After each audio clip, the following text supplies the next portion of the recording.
I want to thank everyone for coming out this morning, and we're going to now open the meeting of the Subcommittee on Funding and Plan Design. This is David Bohr, and then we'll go around and introduce ourselves. Bill Shaw. Gwen Yates. And this morning, our agenda is primarily to hear an update from Mayor Brown in connection with some funding and suggestions he has in connection with the earlier JEA suggested alternatives. And so we'll turn the floor over to you, Mr. Mayor Brown, if that's okay. Thank you.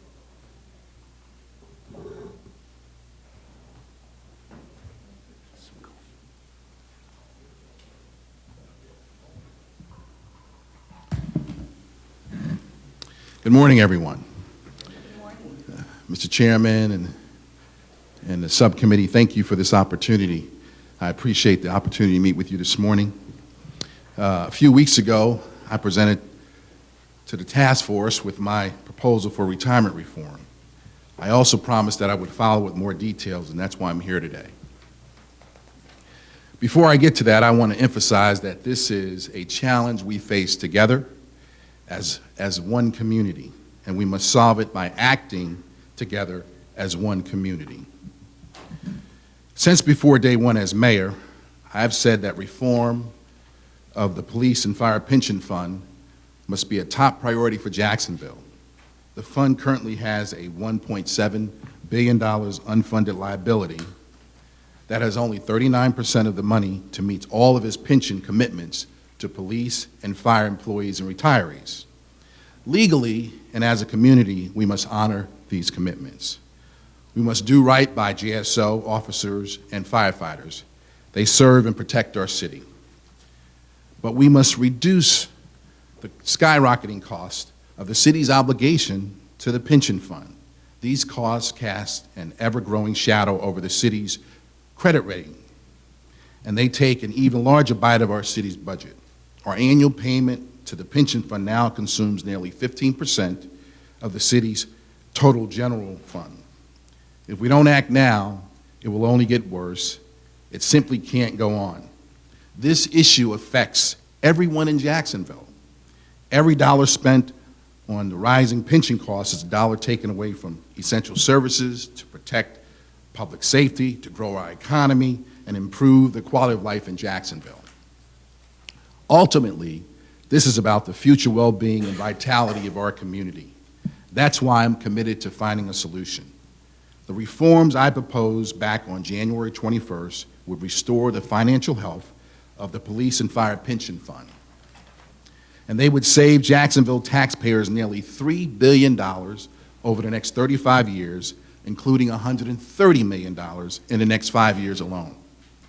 My proposal matched the task force recommendations to strengthen accountability and oversight at the fund, which should lead to better investment performance. I also offered specific suggestions for a competitive but affordable pension plan that would stabilize and ultimately lower the cost to taxpayers. And finally, my proposal suggested a new source to accelerate payments and reduce the large unfunded liability for police and fire pension funds. This is a comprehensive solution. So today I want to speak about my suggestion that our local community-owned utility, JEA, partner with the city in this solution. To pay down the $1.7 billion unfunded liability, I propose that JEA considers investing an additional $40 million per year for the next 14 years, or until the police and fire pension fund reaches an 80% funded status, which could be sooner. Let me dispel two myths about my proposal. First, these proposed additional contributions would not be forever. They would last for either 14 years or until the pension fund is 80% funded, whichever is sooner, and then they would end. Second, despite the rusted judgment in some quarters, my proposal does not require a utility rate increase. In addition to JEA's already existing financial capacity, we will work with JEA to create savings and revenue opportunities to help offset the limited time additional contribution I proposed. I will detail some of those opportunities in a few minutes. We care about JEA's financial needs, and stand ready to assist their bottom line. That's what the true partnership is all about. So we've asked JEA to tell us how the city might assist JEA in its financial needs. We've asked them to bring us other ideas on how the city can help JEA's bottom line. What I propose is not radical, it's reasonable and it's feasible. Moreover, this proposal is entirely consistent with the long-standing relationship between the city and JEA. JEA is a utility company, but instead of being owned by private investors, it is owned by the community, the taxpayers of Jacksonville. The JEA Board of Directors is appointed by the mayor with city council approval. Just as a private corporation's board is accountable to its shareholders, JEA Board is accountable to the city. From its very founding nearly 50 years ago, JEA has been considered a central financial partner with the city of Jacksonville. JEA is deeply rooted in our community. Its business depends on the community. The city provides JEA with more customers and more business every time we attract a new company, every time we help existing company expand, every time we help create another job, every time our economy and the quality of life draws another family to move here and make Jacksonville their home. JEA thrives when our community thrives. JEA grows when our economy grows. When the city succeeds, JEA succeeds. If the city falters, then JEA falters too. That's why we've asked JEA to participate as a significant partner in a solution that will define the city's future. We're all in this together. When I use the word partner, I mean it. I believe we can have a partnership that works for both the city and JEA and that does not have a negative impact on ratepayers. We met with JEA on Monday and presented them with a formal response to their request for more information. We're following the process they requested. We're all ready to roll up our sleeves and get to work. The centerpiece of our proposal is that the city accepts JEA long-standing request that it be allowed to create its own pension plan, separate from the current participation in the city's general employee pension plan. The professional actuary for the general employee pension plan evaluated what the financial impact would be for JEA if it adopted a separate pension plan with benefit modification that apply only to future JEA employees, not current JEA employees, only future employees. This plan would include the same reforms for the future employees that the city negotiated last year with the unions representing 2,500 city general employees. Let me be clear. This is not JEA's pension proposal for employees. JEA has not made any pension benefit proposal. It will do so through the normal collective bargaining process after it determines what benefit package makes the most sense for its workforce. We utilize a conservative model drawing from our experience negotiating pension benefits with our employees who, like JEA, are in the general employee pension plan.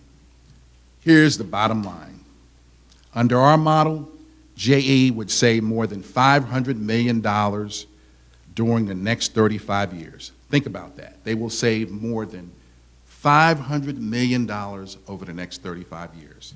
These savings alone could nearly cover the entire cost of the investment that we're proposing JEA to make to help resolve the police and fire pension fund. Think about that for a moment. That's very significant. If JEA adopts this separate pension plan, it would begin to enjoy some immediate savings, but the largest savings would come over the long term. So I understand there is a question on how JEA would make the $40 million annual payment starting this year. Well, we believe that JEA has the financial capacity and flexibility to contribute in the short term. Most important, JEA does not need to raise rates. JEA does not need to raise rates. JEA is a financially strong organization with over $1.8 billion in annual revenues. There are several areas we think JEA will continue to strengthen that will allow it to assist taxpayers as we address our community's biggest financial challenge. First, there could be new revenues from business growth. As in its January 29th presentation to the task force, JEA said growth will be flat or even negative due to lower demand for electricity. By contrast, the latest forecast from the U.S. Department of Energy projects that electricity consumption nationwide will grow by 1% a year. That's a national average. Jacksonville continues to be a growth area with residential, commercial, and industrial development. In fact, according to its annual report, JEA's customer base continues to grow.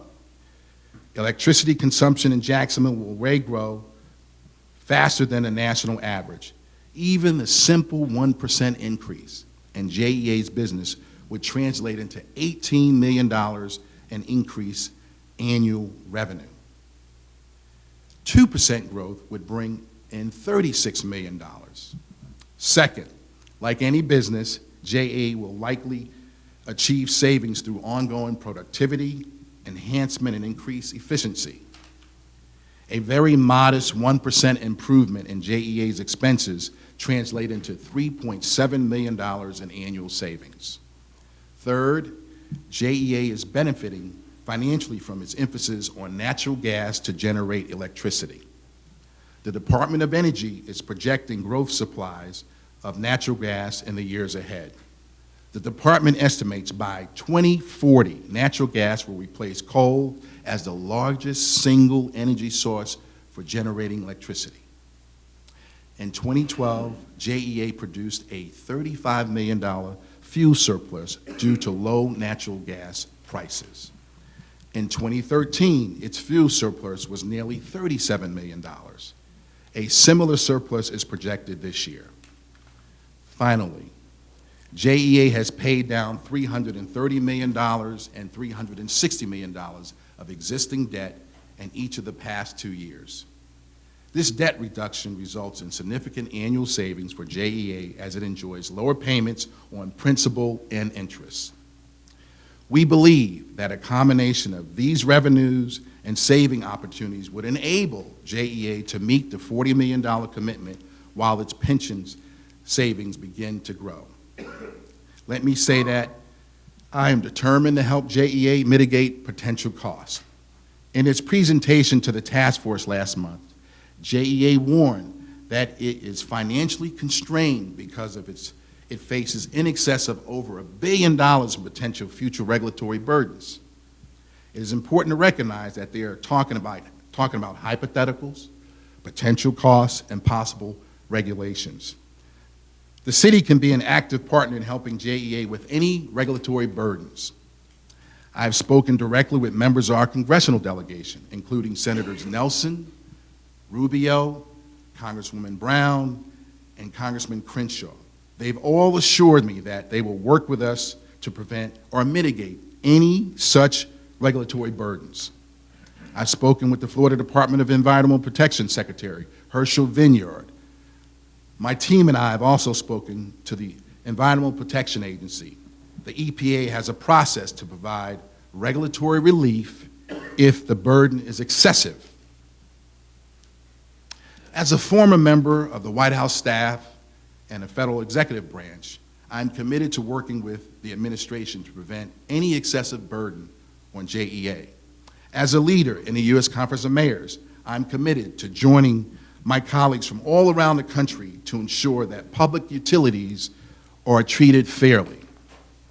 Just last month, the Standard & Poor's rating agency issued a report on the public power industry that was entitled, "Regulatory Outlook is Unlikely to Shake Sector Stability." Think about that. Regulatory outlook is unlikely to shake sector stability.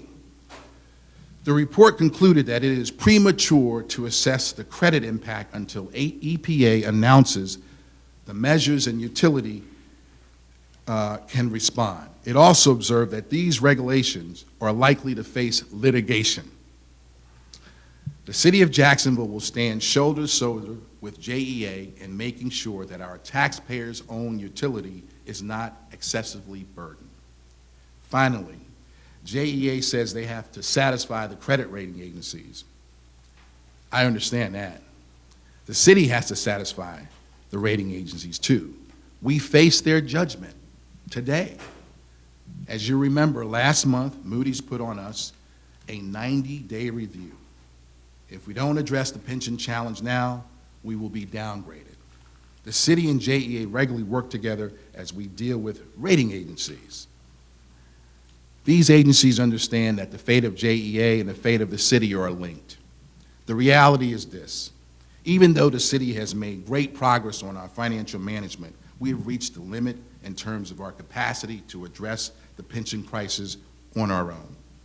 We can't afford to solve this problem with more service cuts. And the people of Jacksonville cannot afford higher taxes. That's why we're asking JEA to join with the city as a partner to invest in Jacksonville's future prosperity. We ask JEA to help us address the most serious financial challenge facing our community, which is JEA's community too. Ultimately, this is not about numbers. It's about people.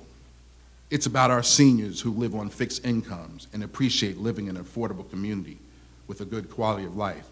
It's about our veterans who served our country with distinction and decided to make Jacksonville their home and live in a community that's military friendly. It's about our small business and entrepreneurs who see economic opportunity right here in Jacksonville, in our own community. It's about our teachers who are dedicated to educating the children of our community, who believe in opportunity for all to make sure that we have the best education system, second to none. It's about our police and fire first responders who serve and protect our community every day on behalf of the citizens. The police and firefighters, first responders believe in our community, love our community.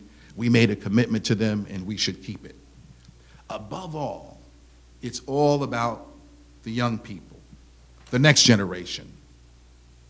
There's a serious question we have to answer as a city. What kind of community will they inherit from us?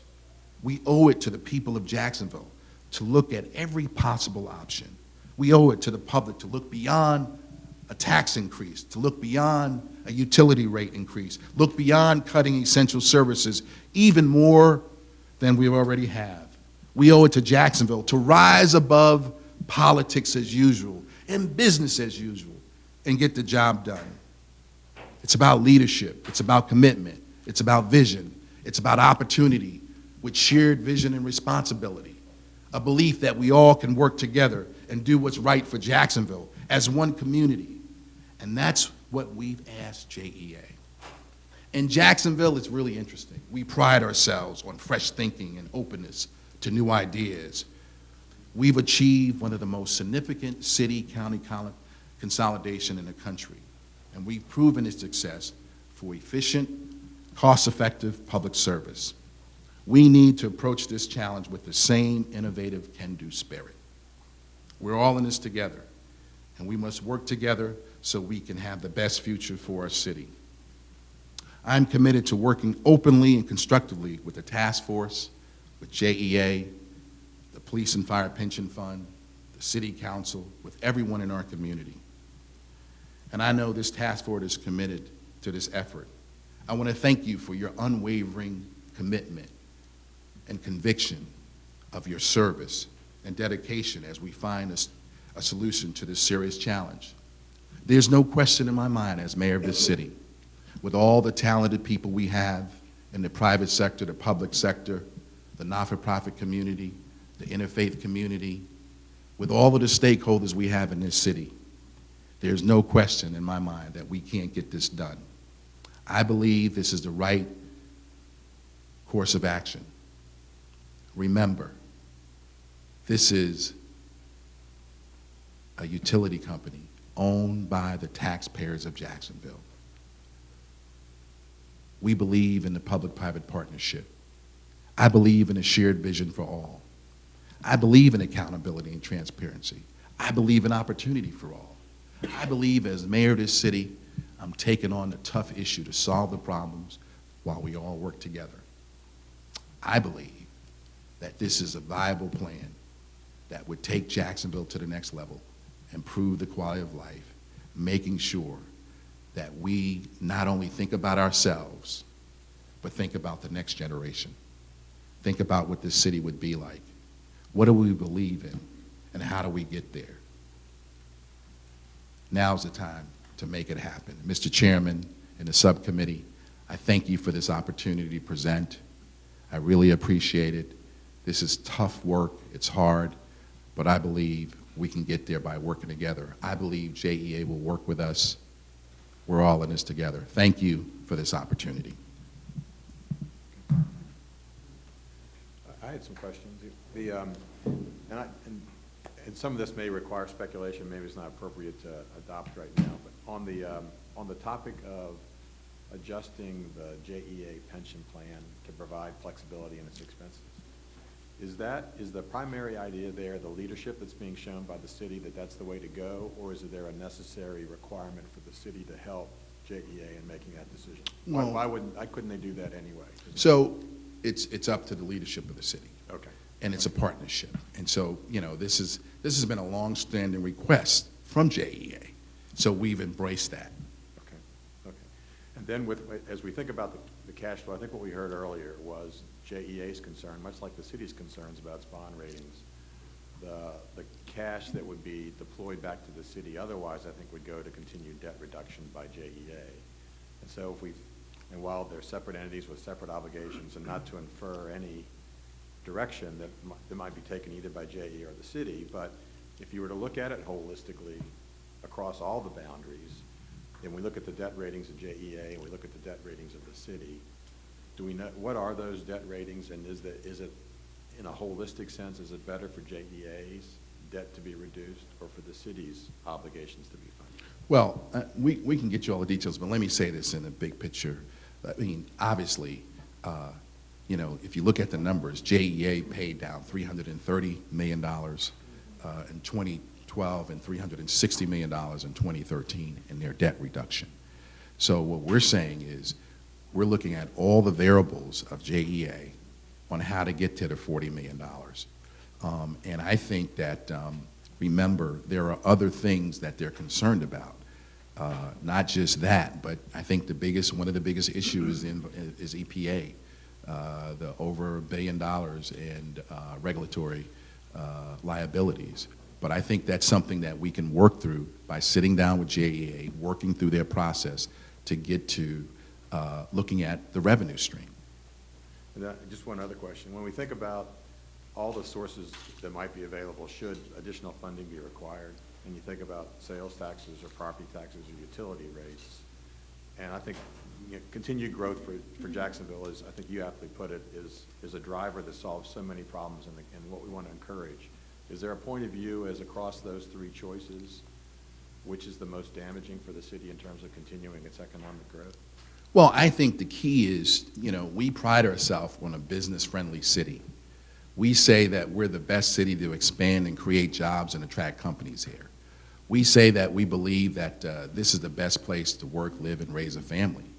And so I think the best path, the best course is working with JEA, where there's not a rate increase, where you don't have to raise taxes. This is a great opportunity for them to invest. I said earlier, every company we attract, every job that comes here, every family that's moving here, 3,000 families by the end of this year with the USS New York already in here. Every year, about 10,000 veterans transition into Jacksonville and make it their home. So I think it's a great investment. It's the right thing to do, and I think it's a sound investment, and taxpayers will get a return on their investment. Thank you, Mr. Mayor. You've worked long and hard at this, and we appreciate that as a community. As I recall your proposal, y'all were using an ARC of $148 million plus this additional $40 million to pay down the unfunded liabilities. So would you agree that the number which the task force has been talking about too, is somewhere around $190 million. I mean, it's in that range. I mean, I Right. think we talked about that. Okay. And then, what was the response of the JA? Is anybody here from the JA that might help us with that? So, yeah, the response basically was, they're willing to work with us. We're going to sit down and go through their process. And I think the key is making sure that, and I'll have Ronnie or anybody come up who participated in the meeting, but, I think they want to work with us. They want to sit down. We want to follow their process. They haven't ruled out anything, and I think that's a good thing. I believe the key is to be successful is to make sure that we're all working together.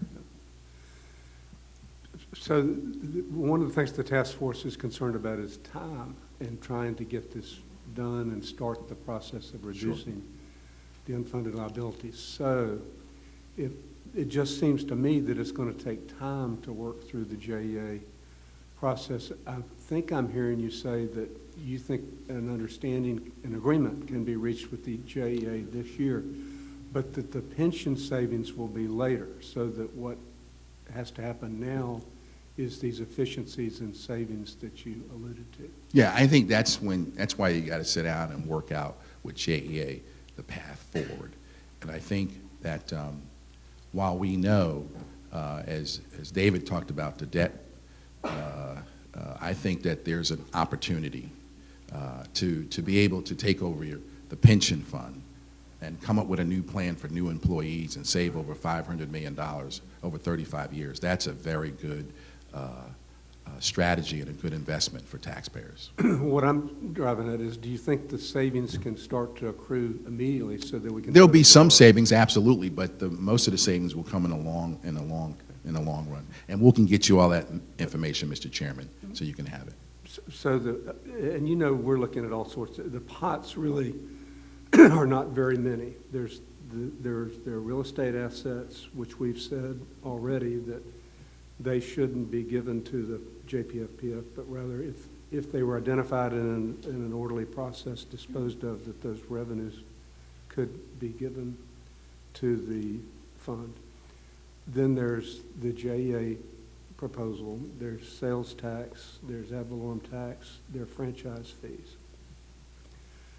If we need to get going immediately, is there any basis upon which you would concede that for an interim period of time at least, that and assuming the voters could have a say in it, that a sales tax or ad valorem tax option would be, for an interim period of time, that would be acceptable? I just think we don't have to even consider that option. I mean, it's an option that you can present, but I think the voters, the taxpayers would understand JEA make an investment back into the community since they own it. And I think it's a reasonable, fair option for new employees. I just think it's the best option for the city. And how long, again, do you think it's going to take to get the JEA to agree to this? Well, I think that's something that we have to work out. I think they understand the essence of time, and that was communicated. They know time is of the essence, and I think we can meet the timeline. Okay, thank you.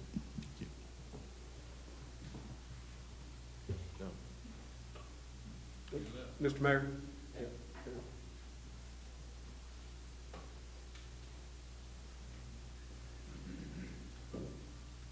I have one question, and I think we all agree that higher utility rates are an unexpected and unintended consequence to this.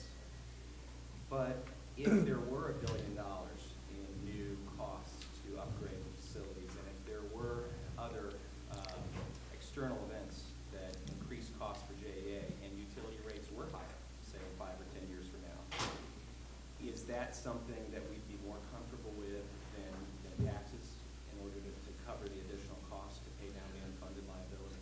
Well, I don't want to get into hypothetical. I think that's the challenge we face, and that's one of the reasons why I was very proactive and reached out to our congressional delegation when I shared with both Senators Nelson and Rubio about the challenge we face with JEA, and they know it's related to, we're trying to do retirement reform.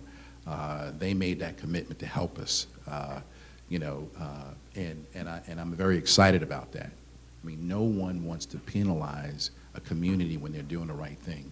And I think over $1 billion, that's a lot of money.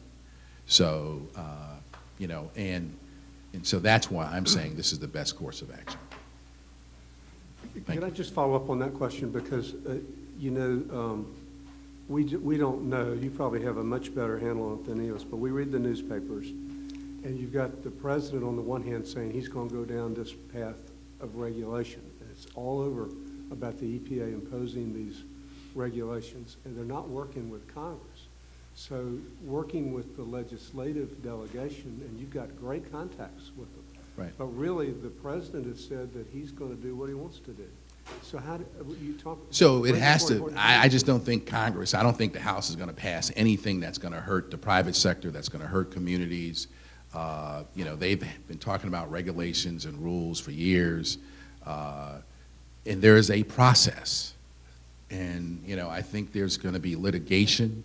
And so it's not cut and dry. And I just don't think Congress is going to support anything that's going to hurt the private sector and hurt businesses and hurt communities. But and I think Congress doesn't have to support it, and he's already announced the new EPA. well, there has to be comments. There's a process.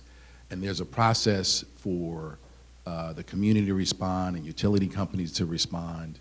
And I think we have the support and help to make sure that we can mitigate any major cost, and they're willing to do that. And this won't be the first time. Communities are always challenging the federal government, particularly EPA. And I think, given the history of cities working with EPA to mitigate costs to the community, it's been very successful. Yeah. With your proposals here, your intentions, I suppose, is that presenting us this, that we will take action on this time. Yes, I want you to consider, As we start. sure, I would like for you, the task force to consider it. Right. One of the things that would be helpful, I think, to all of us is if, when the presentations are made, that you have people here from JEA so that we can sort of hear, Sure. what their feelings are as well. So we can answer that. Hold on a second. Go ahead. You can If I respond. might- if So I they, might- yeah, If I might finish. sure. I have not had a chance to read from the packet that you presented us today, but I do have some concerns about unintended consequences with regards to the city employees' pension fund. What kind of consequences, unintended consequences may occur there? I hear you talk about our delegation, our senators, and the ones you named, that's 4 votes. And as a former legislator, I know that you've got to have more people on board to help you with these things. My real problem right now is, here we are trying to come up with a plan of recommendations so that we can move forward. And what we have is, I heard words like likely or unlikely, could, may, hypothetical. Those are not comfortable for me when we're trying to make a decision that's going to affect this community for many years to come. I served as liaison to JEA when I was on council, and I heard some of the long-range plans. And I'm concerned about how they're going to be able to Sure. accomplish some of those long-range plans if we are asking them to put in additional funds when they're already putting in over $100 million. So I appreciate your concern, and I think we can address all those concerns. But first, we invited JEA. They decided not to come because they want to work through their process. And as you remember, the last meeting, we asked permission to sit down with them. You gave us permission. That meeting took place yesterday, and they want to go through their process. That's one. Secondly, the reason why I reached out to the congressional delegation, and yes, Mr. Chairman, I got great experience in Washington, worked at the White House, worked in the executive branch. I think that Congress, I think that our delegation has been very effective in helping at least Jacksonville and other cities. The other thing that I said was I would work with the U.S. Conference of Mayors in my leadership role to make sure that cities get a fair hearing when it comes to utilities. You know, and the facts, you'll have the facts because a lot of it is with Standard & Poor's. So we're going to give you the facts from a third party about what we presented. I think that's very, very important. That would give you a lot of comfort. I was basically quoting and really paraphrasing from JEA's presentation on what their concerns were about EPA. And my goal was to make sure that our congressional delegation was fully briefed and aware of the situation. And I do know it takes more than just 4 votes, but I do have, I can give you some recent examples of us working with Congress on a number of issues where it impacts Jacksonville and Florida, and we got other delegations from around the country to work and help solve problems. I believe in good government and good public policy. I think it's a great policy for JEA to reinvest back into its community. I think it's a shared vision and a partnership. This is the 21st century, and I think we should do everything we can to make sure that we as a city look at all the options. This is just one option that I'm bringing forward, and we're going to make sure, Mr. Chairman, you're going to have the facts. We're going to make sure you have the graphs and charts and all the numbers and everything to back it up. So this was more of me presenting to you and to the subcommittee, but like we've done in all the other presentations, you will have, I'm sure, the subcommittee will ask folks to go back and vet the numbers. We had an expert with the actuary to look at these numbers, and my last point is this: we used the same method for our general employees for the city for JEA, and we negotiated a new contract for 2,500 new employees. So we're using the same process, the same method. So I think that's important to acknowledge. And so I will make sure, do we know when we're going to present and give them all the paperwork and documents for? Oh, you just passed it out. Okay, great. So again, thank you for this opportunity. I really appreciate it. And my team is here to answer specific questions, particularly tomorrow, because I know you're going to raise it, Mr. Chairman. And I'm not going to be. Yeah, and Chris and Ronnie and Glenn and Joey will all be here tomorrow. The mayor's got an important place to be tomorrow. You may not want to share that yet. I don't want to. Right. But we'll do that tomorrow. Any other comments from either the city or from the audience? Does the audience have any questions? Seeing no hands or those rising from their chairs, any other further comments from the subcommittee or task force? With that, we stand adjourned. Thank you. Thank you.